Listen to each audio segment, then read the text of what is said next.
ഇപ്പൊ പേടി തോന്നുന്നുണ്ടോ? സോറി മോളൂസേ, നിന്നോട് ആക്ച്വലി എനിക്കൊരു ദേഷ്യമില്ല. പക്ഷെ നിന്റെ ഡാഡി, അയാളെ എനിക്കൊന്ന് പേടിപ്പിക്കണം. പേടിപ്പിക്കല്ല, എനിക്ക് കുറച്ച് കാശ് തരാനുണ്ട്. അത് പേടിക്കാൻ ഞാൻ ഏതറ്റം വരെ പോകും. അതുകൊണ്ട് നിന്റെ ഡാഡി എനിക്ക് തരാനുള്ള പൈസ തരുന്നത് വരെ മോളിവിടെ കിടന്ന് അനുഭവിക്കേണ്ടി വരും. പേടിക്കട്ടെ, നിന്നെ ഞാൻ ഇപ്പൊ ഒന്നും ചെയ്യില്ല. നിന്റെ ഡാഡീനെ ഞാനൊന്ന് കാണാൻ പോകുന്നുണ്ട്. ഞാൻ പറഞ്ഞത് അയാൾ കേട്ടില്ലെങ്കിൽ പിന്നെ മോള് ജീവനോടെ ഉണ്ടാവില്ല. അത്രേ ഉള്ളൂ. വണ്ടി റെഡിയാണ്. അപ്പൊ ശരി മോ, നിന്റെ ഡാഡീനെ കണ്ടിട്ട് ചേട്ടൻ പെട്ടെന്ന് വരാൻ നോക്കാം. Okay, B A good girl.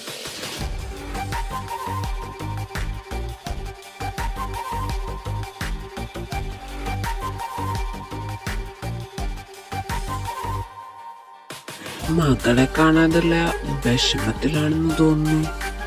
Leo, എന്റെ മോൾ ഒന്നും ചെയ്യരുത്. നീ പറയുന്നത് ശരിയാ. നിനക്ക് ഞാൻ പണം തരാനുണ്ട്. പക്ഷെ എന്റെ മോളെ പ്ലീസ്. അയ്യോ, ഇത്രയും വലിയ ബിസിനസ്മാനായ താൻ എന്റെ മുന്നിൽ നിന്ന് കരയുന്നു. വേണ്ട, ഈ കരച്ചിലും പിഴിച്ചിലൊന്നും എനിക്ക് കാണണ്ട. അതൊന്നും കാണാൻ വേണ്ടിയിട്ടല്ല ഞാനിപ്പോ ഇങ്ങോട്ട് വന്നത്. എനിക്ക് വേണ്ടത് പണമാണ്. നീ എൻ്റെ കയ്യിൽ നിന്ന് വാങ്ങിയ പണം, അത് പലിശ സഹിതം എനിക്ക് കിട്ടിയിരിക്കണം. അത് ഞാൻ തരാൻ ബാധ്യസ്ഥനാണ് ലിയോ. പക്ഷെ നീ ഇപ്പൊ എൻ്റെ അവസ്ഥ മനസ്സിലാക്കണം. ബിസിനസ് എല്ലാം വളരെ മോശം സിറ്റുവേഷനില്ല. അതുകൊണ്ട് പറഞ്ഞ സമയത്തിനുള്ളിൽ എനിക്ക് ഈ പണം തരാൻ പറ്റാതെ പോയത്. പ്ലീസ്, എനിക്ക് കുറച്ച് സാവകാശം കൂടി തരണം. നിനക്ക് തന്ന അവധിയെല്ലാം അവസാനിച്ചു. ഇതിപ്പോ എത്ര നാളായി? ഇന്ന് തരാം നാളെ തരാന്ന് പറഞ്ഞ് മാസങ്ങളോളായി നീ എന്നെ ഇട്ട് വട്ടം കറക്കാൻ തുടങ്ങിയിട്ട്. ഇനി എനിക്ക് പറ്റില്ല. വെറും 1-2 രൂപയല്ല, 5 കോടി രൂപയാ നീ എൻ്റെ കയ്യിൽ നിന്ന് മുതലും പലിശയും സഹിതം 6 മാസത്തിനുള്ളിൽ തിരിച്ചു തരാമെന്ന് പറഞ്ഞ് വാങ്ങിക്കൊണ്ടു പോയത്. അപ്പോഴൊന്നും ഈ കണ്ണീരൊന്നും ഞാൻ കണ്ടിരുന്നില്ലല്ലോ. എനിക്ക് എൻ്റെ പണം തിരിച്ചു വേണം. ഇപ്പോ 6 മാസം കഴിഞ്ഞ് 1.5 കൊല്ലായി. എനിക്ക് ആ പൈസ കിട്ടിയില്ലെങ്കിൽ ഞാനൊരു സമയം പറയാം. വിത്തിൻ 2 days ഇതിനുള്ളിൽ എനിക്ക് ആ പൈസ തിരിച്ചു കിട്ടിയിരിക്കണം. കിട്ടിയില്ലെങ്കിൽ പിന്നെ നിന്റെ മോള് പുറം ലോകം കാണില്ല. അറിയാലോ എന്നെ.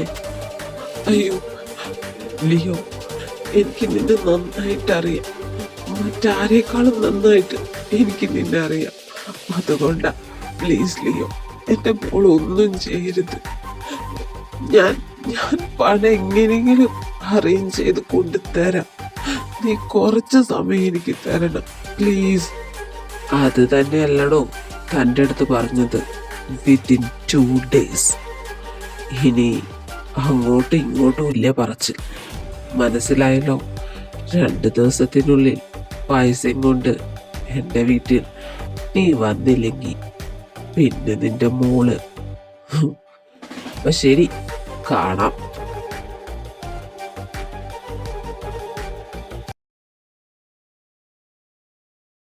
സാർ, നമ്മളിങ്ങനെ ഇരുന്ന എങ്ങനെ ശരിയാവാ? നമുക്ക് പോലീസ് കംപ്ലൈന്റ് ചെയ്താലോ? നീ എന്താ പറഞ്ഞു? പോലീസിൽ കംപ്ലൈന്റ് ചെയ്യാന്നോ? നിനക്കറിയില്ല ലിയോയെ. അവൻ ആരും വിചാരിക്കുന്ന പോലെയുള്ള ഒരാളല്ല. സാറിനപ്പോ ഈ ലിയോനെ കുറിച്ച് എല്ലാം അറിയൂ? അറിയൂന്നോ? എന്നേക്കാ നന്നായി അവന് മറ്റാർക്കും അറിയില്ല. ഈ ലിയോ ആരാന്നാ നിന്റെ വിചാരം? അവനെന്റെ സ്വന്തം അനിയനാ. വാട്ട്? സാറിന്റെ സാറിന്റെ സ്വന്തം അനിയനോ? എന്നിട്ട് എന്നിട്ട് അയാളെന്തിനാ സാറിന്റെ അടുത്ത് ഇങ്ങനെയൊക്കെ സംസാരിക്കുന്നേ? ഒരു ശത്രുവിനെ പോലെ. അതെന്താ അങ്ങനെ? അവന് ഞാൻ ശത്രു തന്നെയാ. പക്ഷേ എനിക്കതിന്റെ പേരിൽ അവനോട് ദേഷ്യമൊന്നും തോന്നിയിട്ടില്ല. ഇതിനെല്ലാം കാരണം ഞങ്ങളുടെ അച്ഛനാ. അവൻ ചെറുപ്പത്തില് നല്ല കുട്ടിയായിരുന്നു, നന്നായി പഠിക്കുമായിരുന്നു, എല്ലാത്തിലും ടോപ്പായിരുന്നു. പക്ഷെ അച്ഛന് അവനെ കണ്ണെടുത്ത് കാണാൻ പറ്റില്ലായിരുന്നു. കാരണം അമ്മ മരിച്ചത് അവനെ പ്രസവിച്ച ഉടനെ തന്നെ. അവനൊരു ഭാഗ്യം കെട്ട കുട്ടിയായിട്ടാ അച്ഛൻ കണ്ടിരുന്നത്. അതുകൊണ്ട് തന്നെ അവൻ എന്ത് ചെയ്താലും തൊട്ടേനും പിടിച്ചതിനും ഒക്കെ അച്ഛൻ അവന് വഴക്ക് പറയാൻ തുടങ്ങി. അവൻ നല്ല കാര്യം ചെയ്താലും അച്ഛനത് മോശമായിട്ട് മറ്റുള്ളവരുടെ മുന്നിൽ കാണിച്ചിട്ടുള്ളൂ.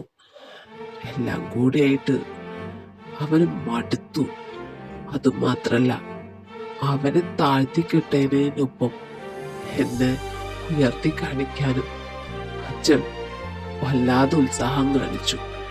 ഇതെല്ലാം അവന്റെ കുഞ്ഞു മനസ്സിനെ ഒരുപാട് വേദനിപ്പിച്ചു. അതുകൊണ്ടൊക്കെ ആയിരിക്കാം അവൻ വളരും തോറും എന്നോട് ശത്രുത തോന്നി തുടങ്ങി. അതുമാത്രമല്ല, ഞങ്ങളുടെ അച്ഛന് ഒരുപാട് സ്വത്തുണ്ടായിരുന്നു. പക്ഷെ ആ സ്വത്തിൽ 1% പോലും അവന് അവകാശം ഉണ്ടായിരുന്നില്ല. എല്ലാം എന്റെ പേരിൽ എഴുതി വെച്ചിട്ടാ അച്ഛൻ പോയത്. അച്ഛൻ പോകുന്നതിന് 1 വർഷം മുന്നാണെന്ന് തോന്നുന്നു ഒരു ചെറിയ പ്രശ്നമുണ്ട്. അച്ഛൻ അവനെ വീട്ടിൽ നിന്ന് ഇറക്കി വിട്ടു. അന്ന് തൊട്ട് എല്ലാത്തിനോടും അവനൊരു വെറുപ്പാ.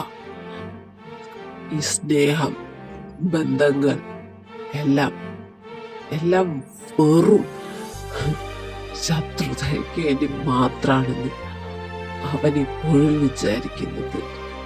അതുകൊണ്ടാ അവൻ എനിക്കെതിരായി ഇപ്പൊ നിൽക്കുന്നത്. പക്ഷേ എനിക്കതിന് സന്തോഷമേ ഉള്ളൂ. എന്നേക്കാൾ ഉയരത്തിലെത്തി. പക്ഷെ അതില് എനിക്കൊരു വിഷമം കൂടിയുണ്ട്. ഉയരത്തിലെത്തിയെങ്കിലും അവനൊരു മാഫിയായിട്ടാണ് മാറിയതെന്ന് ആലോചിക്കുമ്പോ എൻ്റെ ഉള്ളില് ഒരു വിഷമം. ഇന്നല്ലെങ്കിൽ നാളെ അവൻ ശരിയാവുന്നുള്ള വിശ്വാസം എനിക്കുണ്ട്.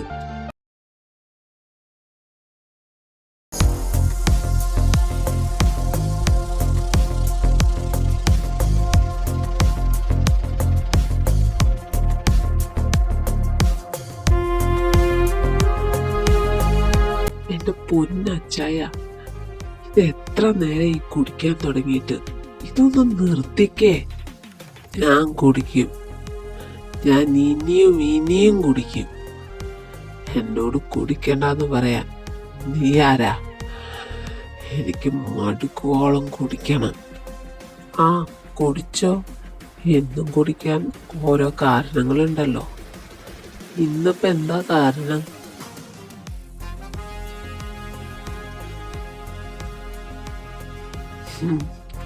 കാരണം എനിക്ക് അന്നും ഇന്നും കുടിക്കാൻ ഒരേ ഒരു റീസണേ ഉള്ളൂ. എൻ്റെ തന്ത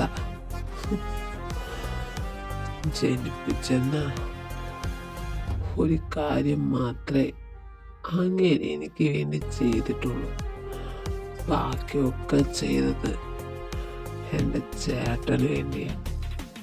ഞാൻ എന്ത് തെറ്റ് ചെയ്തിട്ടാടാ അങ്ങേര് എൻ്റെ അടുത്ത് ഇങ്ങനെയൊക്കെ? അച്ചായ, അതൊക്കെ കഴിഞ്ഞിട്ട് കാലം എത്രയായിരുന്ന? നിങ്ങളുടെ അപ്പനാണെങ്കിൽ ചത്ത് അങ്ങ് നരകത്തിലെത്തിക്കാണും. എന്നിട്ടും നിങ്ങൾക്ക് അതൊന്നും മറക്കാറായില്ലേ? ഡെയിലി അതും പറഞ്ഞ് വെള്ളടിക്കണ്ട വല്ല ആവശ്യമുണ്ടോ നിങ്ങൾക്ക്? നീ പറഞ്ഞത് ശരിയാ. അതൊക്കെ കഴിഞ്ഞിട്ടിപ്പോ ഒരുപാട് കാലായി. പക്ഷേ അതെന്റെ മനസ്സിലുണ്ടാക്കിയ മുറിവ് അതുണക്കാൻ ഒരു കാലത്തിനും പറ്റില്ല. ആ മുറിവുകൾ കൊണ്ടാ ഞാനിപ്പോ ഒരു മാഫിയായി മാറിയത്. വെറും മാഫിയല്ല, എല്ലാ ദുഷ്ടന്മാരുടെയും ചോര കുടിക്കുന്ന മാഫിയ. എനിക്ക് വെറുപ്പാ എല്ലാവരോടും, എല്ലാത്തിനോടും, സ്നേഹബന്ധങ്ങളോടും എല്ലാം. അച്ചായ, ഇന്നത്തേക്ക് ഇത് മതി, ഒരുപാടായി. വാ, ഞാൻ കൊണ്ടുപോയി കെടുത്താം.